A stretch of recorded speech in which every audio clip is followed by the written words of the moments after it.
Microsoft just bought ZeniMax, and Twitter is blowing up. Now, originally, I posted a tweet like, I'm not going to worry about that. But then, Tara, who follows me on Twitter, because she's a legend, just put, the speculations are fun though, I'll happily watch you speculate about New Vegas 2 for 20 minutes. So, because of Tara, I am now making this video. Everyone say positive stuff about her in the comments, please. And, yeah, because I'm talking about it, because it's so exciting, Kato messaged me and was like, hey, want to talk about it? So, guess who's on the video? Hey, it's me. I'm Kato. He is Kato. It's kind of nice over here on your channel, Sarge. Where'd you get these chairs? Oh, I stole them. Oh, nice. Stolen chairs are the best. If Bethesda games have taught me anything, it's that stealing is the best. Sweet. Yep. Should I plug, like, for people who don't know who I am, kind of thing? Or do you want to just jump into it? I'm sure those people don't exist. Okay. No, yeah, plug your channel. Okay. Go plug. For those who don't know, I'm Kato Genesis. I do no-nonsense guides on games like Fallout and The Elder Scrolls V Skyrim and other stuff. Mainly doing tips and tricks and some countdowns here and there. But yeah. Yeah. We also have a podcast every other week over on Kato's channel. I should probably mention that too. Going for yeah, which this almost feels like a bad time for me to be plugging it because the most recent episode is the only episode I've not featured on. Yeah. Well, jeez. Yeah, it's like you had a good reason. About like yes, and everyone already knows the reason. But yeah, go check out the Pipcast as well, where we talk about Fallout and gaming news. If you end up enjoying this, that's like 50, 70, 100 hours maybe of basically the same thing. This is a nibble of what of what the Pipcast is with us. Yep. So, just starting on the basic, what is the news? The news is that Microsoft has bought ZeniMax. ZeniMax is the parent company of Bethesda, along with... I've got to find the image. Along with Arcane, Machine Games, ZeniMax Online, id Software, Tango Gameworks, AlphaDog, and Roundhouse. So, that's more than just Bethesda, it's worth pointing out. Mm-hmm. It's a lot. Yeah. It's a lot of devs. It's being advertised and talked about as like Xbox bought Bethesda, but Xbox bought ZeniMax for $7.5 billion. Oof.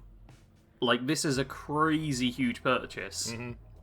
And it means that in the video of this, as well as seeing Fallout footage and Elder Scrolls footage, I can show off, like, Dishonored footage or Doom footage if I've got any. Or basically, I can show off a bunch of different games in this. I could show off some Rage footage, why not? Got some old stuff of that kicking about. Or Prey? Got some really good footage. I don't have any Prey Ah, footage. dagnabbit. Alright.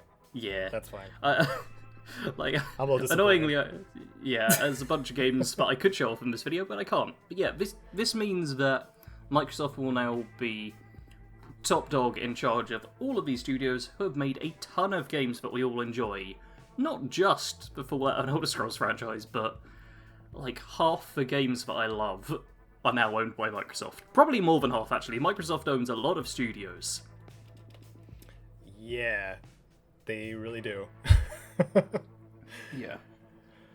And one point I do want to kind of talk about and discuss is exclusivity. Mm-hmm. Because I've seen it. This is like the biggest concern I've seen with people on Twitter.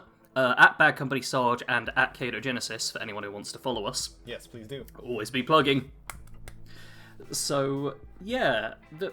Kato, are you at all worried about exclusivity on this?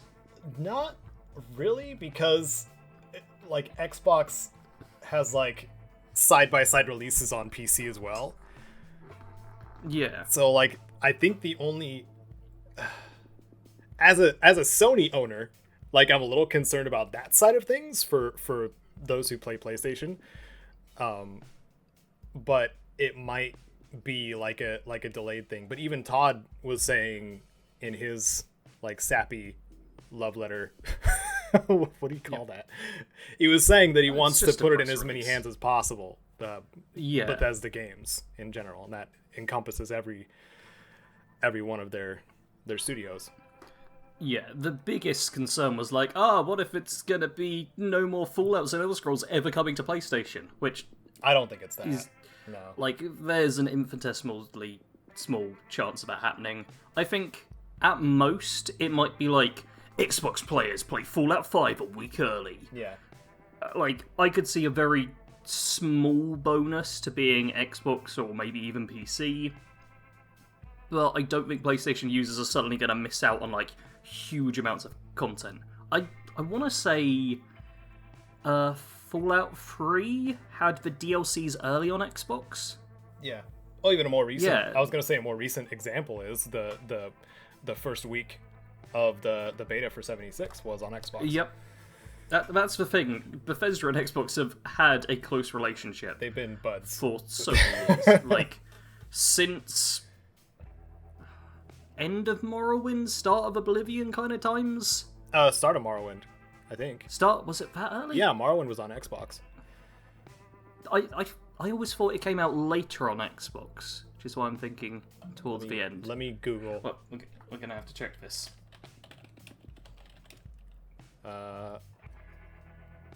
Initial release date 2002. Yeah. Same year. Oh, okay. Wait. When you say same year... For Xbox and Microsoft Windows. Yeah. Was it the same date, though? Oh, nope. Oh, I'm... May 1st, North America, 2002. June 6th, 2002 on Xbox. Okay, that's still fairly So close, a month later. It's close. It was a month difference. Okay. So yeah, since that point pretty much, Xbox and Bethesda have been getting closer and closer and closer. Yep. So honestly, this probably won't change much. The biggest thing is that Games Pass just somehow managed to get even better. I feel like everything will end up on Games Pass. I'm hoping that they go back and put, like, basically every single Bethesda and every single ZeniMax and every single Arcane game. That'd be and amazing. just all of them on there. Like, because there's Game Pass for Xbox and Game Pass for PC as well, they could even do, like, original Fallout in the Game Pass. They could. Which I would love to see. Because I very much feel like the oldest of, like, the Fallout and Elder Scrolls games are unlikely for most people to want to go out and purchase. But if it's just like, oh, it's already on this service, I'll give it a try. Yeah. I feel like there's a lot of potential good that could come from that. Yeah, I think so too. And I think... Were you going to move into the New Vegas 2 thing? Like, the fact that... Yeah. now Bethesda is under the same umbrella as Obsidian and In Exile. Like, they all just ended up in the same place again. Man, I didn't even think about In Exile in that. Because everyone's just being like, oh, Obsidian can now make Fallout games. Because that's exactly how it works. But no, this does mean that, like, there's a higher chance of Obsidian working on a Fallout game. But Bethesda still does own Fallout. Yeah. And Microsoft being like, oh, hey, you have to let this other company make a game with your IP. It wouldn't be That's Microsoft's call. unlikely. Yeah. Like, they could encourage it, I'm sure, and put in a word and be like, hey, if you want to do this, we'd make sure it was profitable for you and stuff. Because even though ZeniMax already was a company with huge revenue streams, I'm sure, Microsoft dropped $7.5 billion. It's one of the biggest companies out there. Yeah. It's ridiculous. So this does mean better financing for projects that Bethesda may initially be hesitant about. In fact, I'm going to delay from the New Vegas 2 just for a second to say that my biggest kind of hope from this is that ZeniMax owned companies won't have to worry so much about monetization within games and can focus a bit more on quality. Hey! Looking at you, Bethesda. I'm okay with that. I'm into it. Like, that would be great if it happened. Yeah. It's a very big if there, though. In the articles, too, there's a lot of talk about working on Starfield and being thankful to have the resources needed to make it not just a good game, which they intend to do, but also making it up to snuff for next gen. Which can mean anything. Oh yeah. But like I don't know. It's fun to think about, I guess. Yeah, and I would like to point out as well, because obviously 76 gets a lot of flack, as we all know. Oh yeah. And we give it too. Yeah, pretty much any big game, especially any AAA game that has a lot of problems, those problems can be fixed with time and money, which Microsoft can provide. Yeah. So I actually didn't even think about that part. Like if the Austin studio got more funding as a result too, like that would mean more staff, more people working on the project. Yep. Even stuff like if they can get themselves a dedicated QA team and can afford to then listen to that QA team, fix all the bugs, and then publish stuff, and maybe have an entirely separate team that just does, okay, this is the content we have to get out at this point, have another team working on, okay, here we're going to fix everything and do like nice little pretty changes here and there. Like, if you can finance that kind of stuff for your game, it is amazing and makes a world of difference. Yeah. There's no guarantee that's going to happen. Nope. But this acquisition does open up a greater chance of stuff like that happening. But most of the Fallout fan base is still just like, New Vegas 2, New Vegas 2! What's your over-under on a New Vegas 2 happening this decade? Okay, so maybe I kind of want to add context for those who don't like quite know or aren't like up close and personal with the Fallout history. Basically, Microsoft just acquired the last person who had their hands in Fallout. They have all three. Yep. They have Obsidian and In Exile, which were previously Interplay and Black Isle employees, and now they have Bethesda, who's been the newest creator of Fallout games. So there's, of course, a lot of people are going to be, super excited for the possibility of a New Vegas 2, but realistically, I don't see it happening because Obsidian just revealed Avowed, which I don't know how to use reveal in a looser way. Because it was just they put a teaser out for a teaser out, yeah. But they have their own stuff they're working on, as well as In Exile, obviously, Wasteland 3, and there's upcoming DLC that's already been confirmed for it too. Yeah, but I mean, Wasteland 3 just came out, so then there's the DLC cycle, which could be, I'd say, up to 2 years. Yeah, like I can't imagine it going any longer than that. I think it's more likely to be a year thing.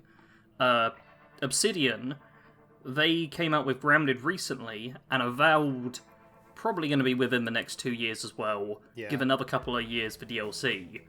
By 2025, what are those companies going to be working on? Good question. Yeah, it's like we don't know. There's a good chance they've got other ideas they want to pursue. Yeah, it's rare you have a game company go, oh no, we just ran out of ideas. Yeah, no, I'm sure they have just a hat full of them they can just pull from, especially with their history with games. In general. But if Microsoft is like, hey, we kind of noticed how the Bethesda people are working on Elder Scrolls, which is going to take ages. Starfield's going to take ages. 76 came out in 2018. We'd quite like a Fallout game every decade, if you don't mind. So, like, 2028, have Fallout New Vegas 2, or... they could even... I'm going to disregard New Vegas 2 for a second, because in Fallout 4, you remember the quest that had lots of skill checks and stuff? I need you to remind me. The boat with Captain Hogwash. I can't remember any of the names, which is what I was trying to lead you towards it. But, yeah, the flagship, Captain Hogwash, yep, that's the one, and his robot buddies. Yeah. That was a kind of collaborative quest. Oh. And Yeah, and obviously Bethesda have worked with... I didn't know that. They worked with id, wasn't it? For, like, gunplay elements and stuff in their games. So I could very much see, not so much in New Vegas 2, but Fallout 5 maybe being more of a collaborative effort. Yeah. Where Bethesda does lots of world design and stuff. You could have id for, like, shooting mechanics, have Arcane make sure there's multiple options for all the different things, and have Obsidian do some great characters and lots of the more RPG I'm really glad you led to that. Because that's kind of where I was trying to go to, but you did it much more gracefully than I would have. I would have just been like, collab, bro? Like, that's probably what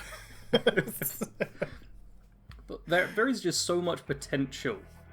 Yeah. But also absolutely no, like, proof that any of it could happen. Like, it's possible, but there's no need for them to actually do it. Like, no. Not much incentive, because they're all under Microsoft anyway. Like, yeah. And here's the thing, Bethesda games are profitable. They just flat out are. Yeah. Even 76, I imagine, has made them a nice profit, because it's filled with Atom Shop stuff. Yep. So, it's not like Bethesda's likely struggling to make money. So, they could just be like, nah, we're just gonna do everything exactly the same. Well, we had a friend of ours admit that, like, he bought into Fallout first despite knowing it's a bad idea. Yeah. Or just despite it generally being a bad idea and kind of unfair to other players. Yeah, like, I mean, I still want the scrap box to be free for everyone. Yeah. Like, everything else about Fallout First I'm fine with paying for, but I want everyone to have a scrap box. Literally yesterday, I went to someone's camp and they just dumped so much junk by their stash box because they obviously couldn't fit it in. And I was like, that's sad to see. Yeah. I have to do it regularly when I'm in the game. Yep. I have to keep everything under 100. Jeez. I don't think I've got any junk at under 2,000. Other than Stable Flux, which I only have like 20 or 30 of. Yeah. Which ended up, like, I'm sure you got to that point too where the collectathon events, like, Fallout First members were probably the biggest contributors because they can actually hold that much junk. Whereas I just like drop 1,000 junk at the Atlas thing. Yeah. But okay, I'm gonna bring us back to the topic at hand, and I think honestly we've covered it for the most part. Because despite there being multiple like press releases, they've been very fluffy and like, Xbox is great. We've worked with them for ages. Nothing's going to change. We've got a bit more funding. Yeah. Those are like the two actual bits of news coming about from this, and most of it's just hype and speculation. Hence the tweet earlier. Follow me at Bad Company Sarge on Twitter. So, I figure we round it off with the best and worst case scenario we could see coming from this. So, to make sure we end on a positive note, let's do the worst case scenario first. Nothing ends up on the Game Pass? I really don't know. That's a stretch of a worst case scenario. I mean, to be fair, although I feel it's a stretch, Bethesda still could be like, okay, we don't want to put too much stuff on Game Pass, we still do want some releases. They could have less of a back catalogue go on.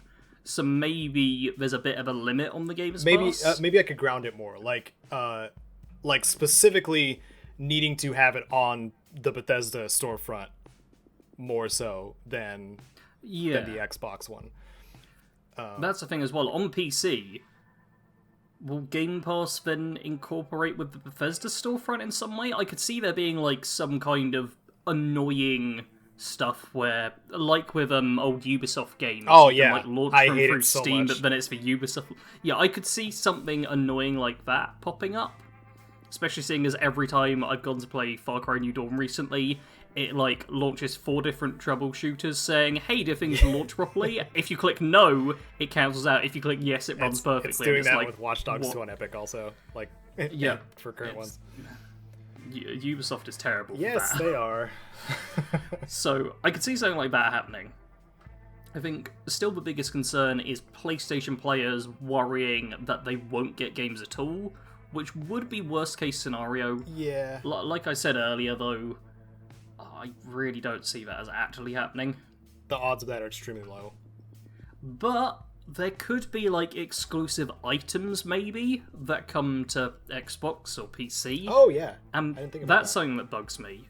Like, especially if it's, like, Gunrunner's Arsenal for Fallout New Vegas. Imagine that as an Xbox exclusive thing.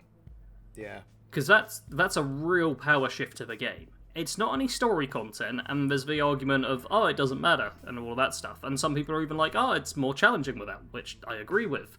But it's also like, oh, this content, if it's just on this system and not on the other system, they could basically nerf PlayStation players. Yeah. Or it could just be like a cosmetic thing like Warframe does.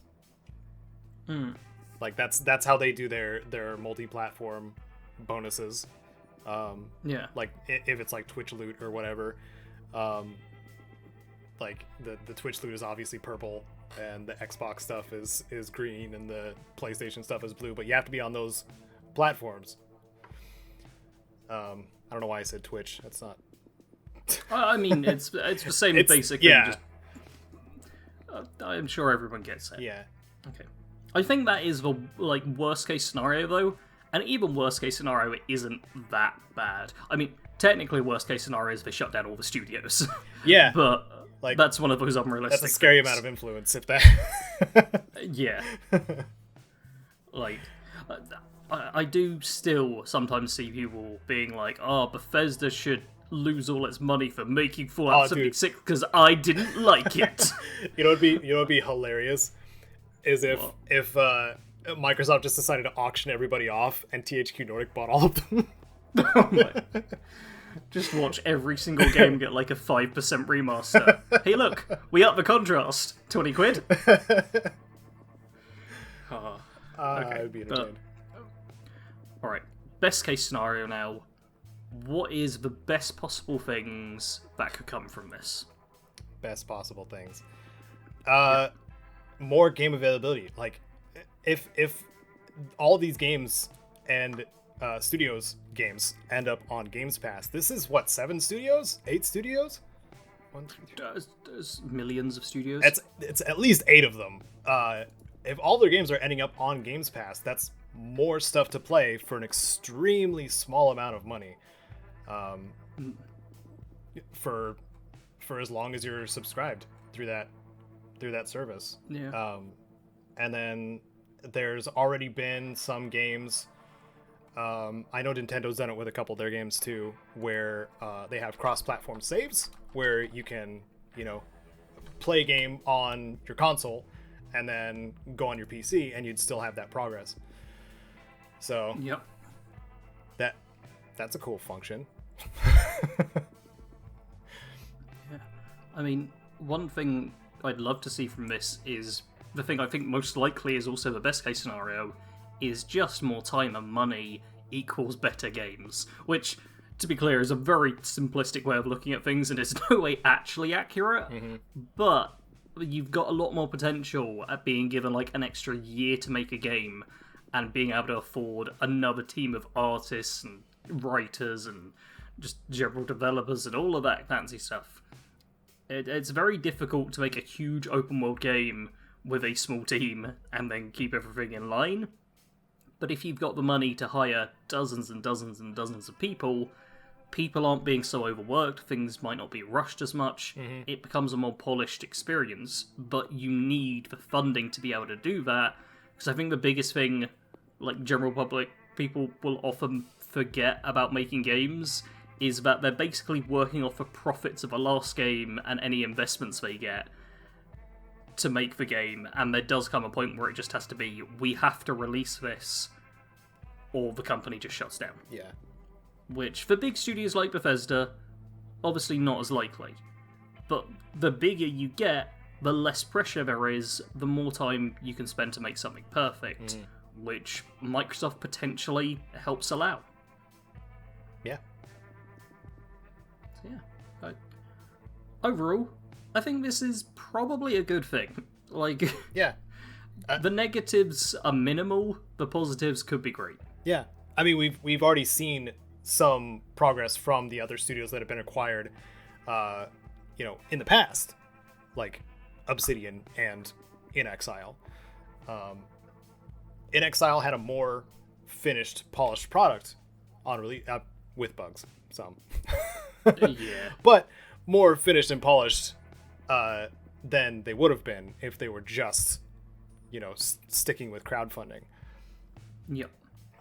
So, not really too much of a comparison, I suppose, because Bethesda's been, Yeah, Bethesda is a big one, but that still doesn't ignore the problems that you have internally.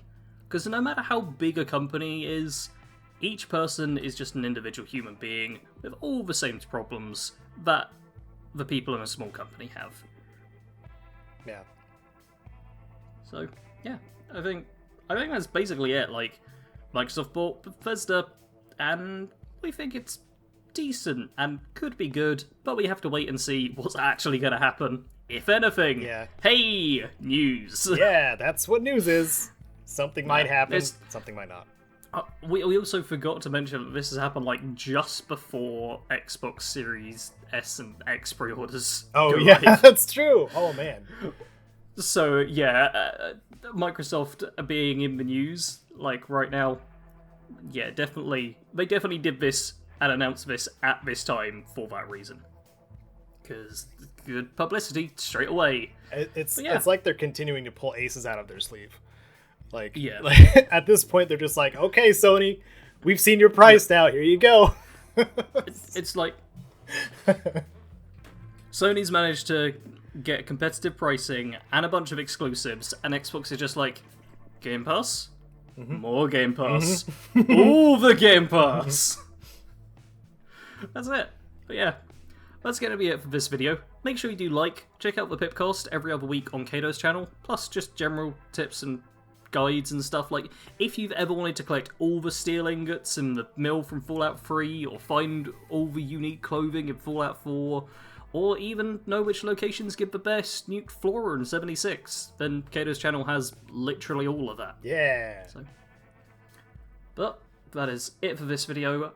Tune in a couple of days to my channel, which you all are subscribed and have clicked the notification bell for, because I have a big video which I've had to push for 2 days to get this video out on time, so make sure to check that out when it comes. Hit the like button, share, comment, pat your stomach and rub your head. Wait, other way around. Rub your stomach, pat your head.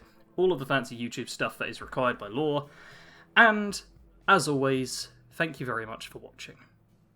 Sarge out.